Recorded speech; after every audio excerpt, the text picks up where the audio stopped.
পেয়ারার এই পিনিকের রেসিপিটা এখন পর্যন্ত আপনারা কেউই খান নাই।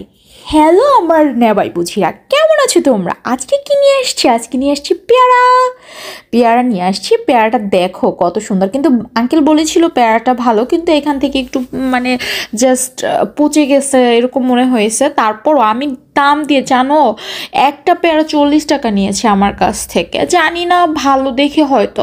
তারপর উনি বলছে ভালো দেখি বাসায় এনে, এটা এখানে একটু দাগ আছে। তাও আমি এটাকে ভালো করে কেটে কুটে নিব। ধুয়ে নিয়েছি ফার্স্ট অফ অল, তোমরা দেখতে পাচ্ছ। এখন এটাকে বেগুনের মতো চাকা চাকা করে কাটতেছি, দেখছো?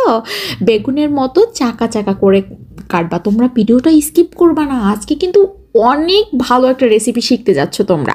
তো এখন দেখো কিরকম স্লাইস করে কেটেছি, এরকম খেতে ভাল লাগে।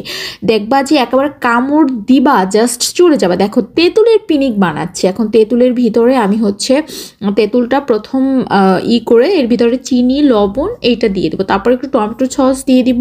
দিয়ে এখন আমি বাটিতে করে ওই যে বেগুনের মতো চাকা চাকা করে যেটা রেখেছিলাম না, ওইটা নিয়ে আসছি। এখন কিন্তু এই মরিচ দিয়ে দিচ্ছি। কি মরিচ? গুঁড়া মরিচ। আবার নেবাই বুঝিরা, তোমরা কিন্তু অবশ্যই কমেন্ট করবে, তোমাদের কমেন্ট আমার অনেক জরুরি।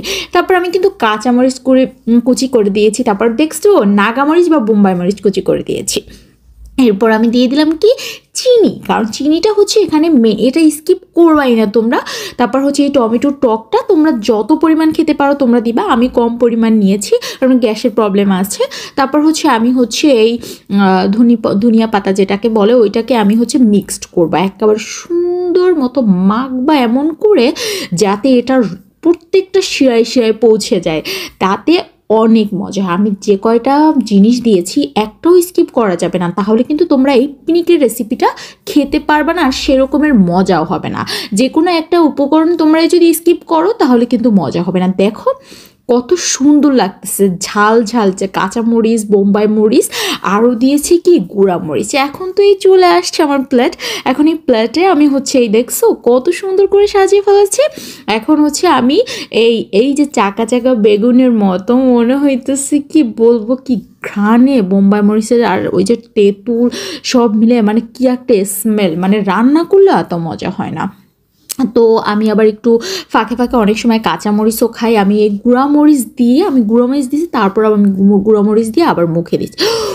ওয়াও, কি যে অসাধারণ হয়েছে খেতে। বন্ধুরা তোমরা অবশ্যই, আমার নেবাই ভুজিরা, তোমরা স্কিপ করবে না। তোমরা তোমরা এই সিজনে এইটা বানিয়ে আমাকে অবশ্যই কমেন্ট করে বলবা যে না আপু রেসিপিটা সেই দারুণ ছিল।